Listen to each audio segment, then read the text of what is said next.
Welcome to the Craft of Coaching podcast, where we dive into what it truly takes to become a skilled, confident life coach. I'm your host, Kate, head of the CLCC or Credentialed Life Coach Collective, an ICF-Accredited Level 1 coach training program.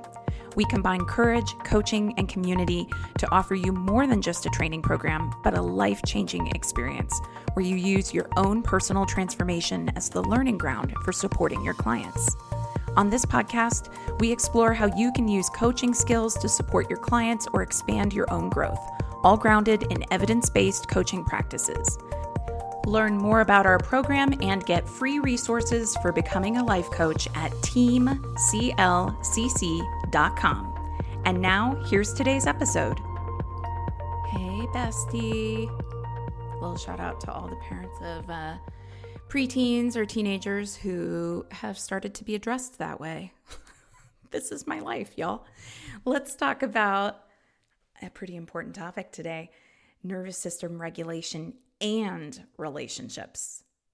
And I'm going to talk about something that I think almost never gets discussed when we talk about nervous system regulation. I so rarely see this online, and this is going to be important for your work with clients or for people who are considering coaching.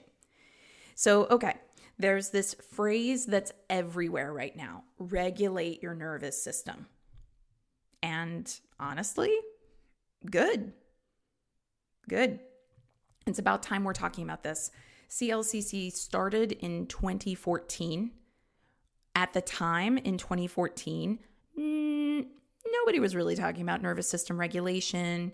Somatic work and somatic coaching were still seen as kind of fringe. And certainly when I first became a coach in 2006, this was like, no, coaching was strictly you set your goals and you change your mindset to achieve your goals and tick, tick, tick all the boxes and boom, you're successful. Great. And that was something that I developed the CLCC curriculum with in my mind, is the fact that I had been firstborn grandchild too, with like just, parentified, vibes, you're so mature, expected to be emotionally regulated from a very young age, all the things. And I knew how to set goals, girl. I knew how to set goals. I knew how to have discipline. I knew how to do all the things. Tick, tick, tick. I got my checklist and it is done. There is nothing left on that checklist. And guess what? Inside, depressed, sad, anxious, resentful, unprocessed anger, unprocessed grief, quietly worrying that everybody was going to figure it out, that I did not have all my shit together. So I really looked at the development of new coaches and coach training as we've got to include emotional process work as part of the training for clients for whom it is within scope. It's not for everyone. And we talk about that in CLCC and when it's out of scope for a coaching relationship. Okay. So that's one kind of frame I'm going to give you. But this phrase that's everywhere, regulate your nervous system, great. It's good that we're talking about this. And the research on nervous system dysregulation and its effects on health and cognition and behavior is solid. And the more people who understand that their physical state is affecting how they think and act and connect, the better. It's all mushed together. It's not siloed. And before we get too far from this, I will also say that I have been seeing more and more in the activism space these calls to reject the idea of regulating your nervous system because it is seen as, oh, you'll get a regulated nervous system and that's how you're going to be kept calm and compliant and controlled by an oppressive system. And so I want to speak to that. Regulation of your nervous system does not mean that you are stoic, that you are always chill, that you never get stressed out. Regulation of your nervous system means you experience life's challenges. You feel all the feelings and you can come back to some kind of baseline. That's all. All right. But let me get into the part of nervous system regulation today that I'm really most excited to get into, which is you may not actually be able to fully regulate your nervous system without other people. Yeah. And I'm not talking about you need other people as a crutch. I'm talking about there could be a biological reality to the idea that part of your work to regulate your nervous system, meaning if you are a coach, if you are becoming a coach, you will want to have training in how to think about this for your clients. Your clients and you are not just regulating your nervous system within a vacuum. You're doing it in a co-regulation with other people. So let's get into this, all right? I'm going to nerd out a little bit with you on a theory and a framework. So I'm going to talk about the Siegel framework, Siegel.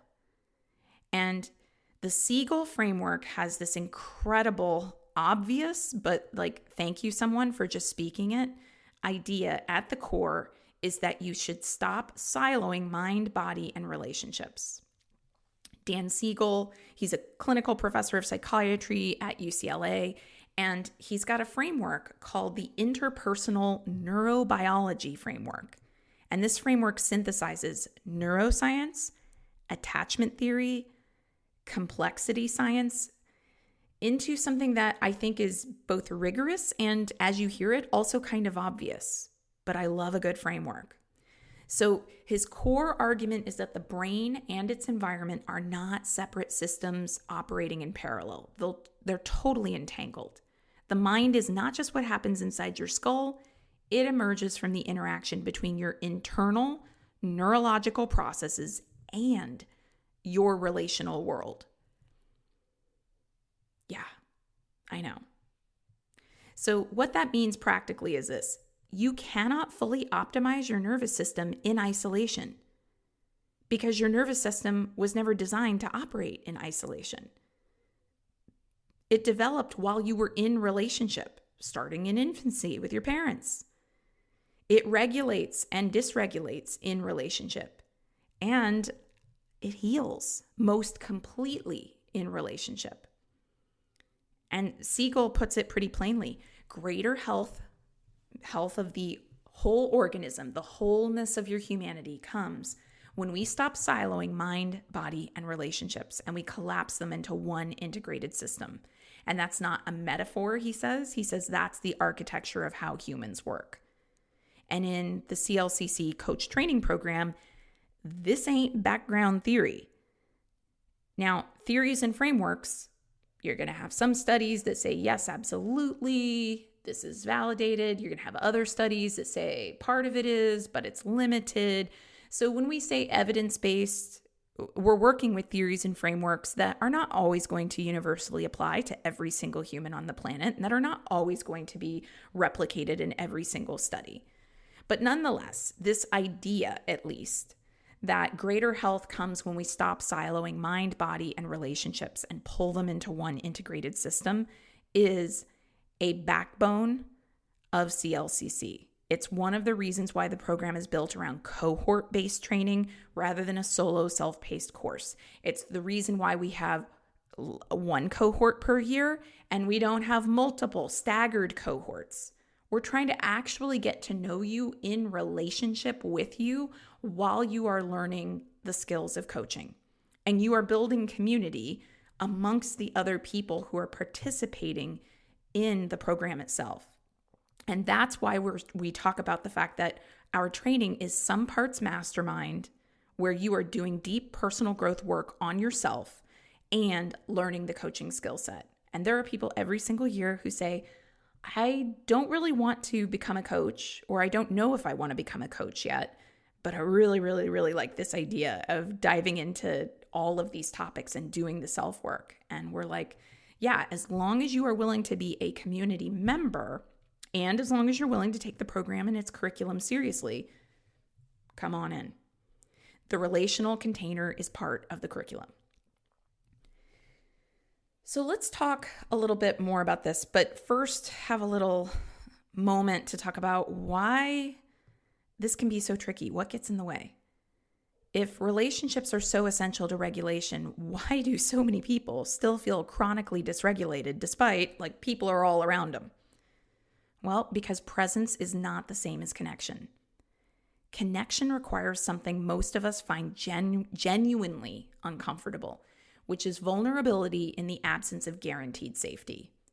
And I just did another podcast episode right before this one where I talk about the fact that cultivating community and a sense of belonging is not something that we are taught. And it's also, in a world where everybody's got a cell phone in their hand, often something that we don't get an opportunity to practice. I say in that episode, where do you get the opportunity to practice belonging when you're standing in line at the grocery store? You'd like to connect with some other people and strike up a conversation, and everybody's on their phone. So it's hard to do, and we often don't get a practice area or practice container, a practice environment for learning how to cultivate connection and use skills that cultivate connection. And here's what actually happens for a lot of people and a lot of your clients if you are becoming a coach. Your clients, you, all of us, we've been hurt in relationships before, rejected, misunderstood, left out, simply not seen. And what happens? Our nervous systems file that away as data. Relationships are risky. People are unpredictable. It's safer to stay just a little guarded. And you might not literally think that in your interactions, but your body, your nervous system, it's like, yeah, we're clocking this. And the guardedness looks different for different people. Some people withdraw preemptively. They pull back before anyone has a chance to reject them, or they keep things surface level. They just never quite let anyone in all the way. Some people perform. They present a version of themselves that feels safer to show than the actual self, and that gets them somewhere in the sense that maybe they'll be palatable, but they're trading genuine connection for approval. Some people overfunction in relationships. They're the calm, cool, collected one. They take care of everyone else as a way to stay needed, because being needed feels safer than simply wanted. And none of these strategies are character flaws. There's nothing wrong with you if you do this. We've all done this. I'm raising my hand right now. I have done this. And they're not ultimately what we want in the arena of connection. They are nervous system solutions to a problem of relational pain. They're smart. At the time they were developed, they helped us to survive, but they come with a cost, which is keeping you from the very thing your nervous system needs to regulate. And the discomfort of dropping these blocks is really real. Most people don't know how to practice doing it. You can know intellectually that you tend to perform or withdraw, but knowing doesn't automatically translate into being able to do something different, especially in the middle of a real interaction with a real person, when your threat response is quietly running in the background. So what does actual regulation through relationship look like? Well, in CLCC, we work across multiple channels, and this is part of what we do with our participants on a personal level. And this is what we're training coaches to work with across all of their clients. So first, of course, the cognitive channel. It's mind level work, learning to recognize your own patterns. Identify a narrative, a capital S story that runs underneath your reactions. Practice genuine cognitive reframing, not empty affirmations, not telling yourself everything's fine when it really isn't.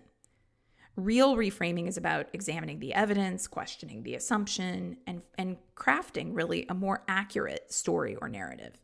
And the research here is robust, okay? A lot of people try the cognitive channel through therapy, through coaching, through programs, through books, and then when it doesn't quote unquote fix them, they often push it away and they go, oh, see, that doesn't work. It does actually. It does help. Cognitive reframing, when practiced as a skill rather than deployed as a Band-Aid, has meaningful effects on emotional regulation, on your sense of self-efficacy and capability, and your resilience. It works. And absolutely, coaches who have done this work on themselves are significantly better equipped to facilitate with clients. But then we need to go to the somatic channel. This is the body level work. And this matters because cognitive insight alone often isn't enough. You can understand something completely in your mind and still feel it in your body as if the understanding never arrived. So body-based approaches, learning to notice physical sensations, somatic awareness, where you can translate, you understand what these physical sensations are actually telling you, working with breath and posture and movement and developing somatic awareness. This all helps people integrate what they know intellectually with what they experience physically. And in CLCC, somatic tools are woven throughout the training. They're not treated as an add-on specialty. They're not optional. They're part of how humans process and integrate life experience. And third, there's the relational channel. And this is what we're talking about so much today. You regulate your nervous system, yes, through cognitive channels, yes, through somatic channels, but also through relational channels. This is the one that often gets left out of self-regulation conversations, and I'd say it's arguably the most important. Practicing trust, practicing the behaviors that build trust, like showing up consistently, being appropriately self-disclosing, following through, staying present when it gets uncomfortable, and also practicing trust of others, letting yourself be received, allowing support to land, allowing the experience of being known without immediately deflecting it.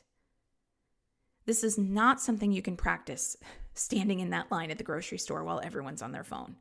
It requires a real relational container, people you see repeatedly with enough shared context and enough psychological safety to truly practice being genuinely yourself. And that container is something CLCC intentionally engineers. The cohort structure, the community agreements, the peer coaching relationships, these aren't incidental to the learning. They are the learning. So what this means for coaches is that if you work with people, or you want to, this framework has direct implications for how you show up with clients.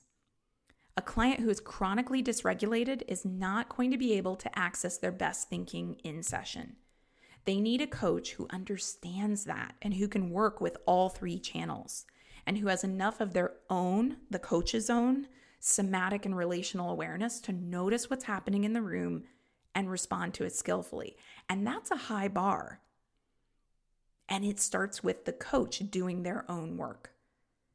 The coaches who are most effective at helping clients with nervous system regulation and relationships are the ones who have done and are continuing to do their own work in exactly these areas. Not perfectly, not completely, but very genuinely. And clients really do feel the difference. They feel whether their coach is truly present or performing presence. They feel whether they're being met or being managed. I mean, come on, you can feel it too often, I would bet, when maybe not in a coaching context, but if somebody's just not being real with you, something feels off. And the relational channel that is built between the coach and the client, that itself is a regulatory experience in terms of nervous system regulation. A good coaching relationship over time is nervous system support, is a nervous system intervention. So you were probably taught, or maybe you'd never thought about it before, this idea that self-regulation is a solo endeavor, that what you need to do is you need to build your own internal resilience, handle your own internal state independently. Being the kind of person who can regulate their nervous system, implicitly that meaning to you, somebody who can keep it together, regardless of what's happening around you. And I would say that that picture is incomplete. You are a relational being. Your nervous system developed in relationship. It regulates most fully in relationship, and it heals most completely in relationship, in community, in belonging. And so building the skills to actually show up in community, to drop the preemptive withdrawal or the performance, the over-functioning, that's not soft work. It's some of the most rigorous self-development available, and it's foundational to what it means to coach well.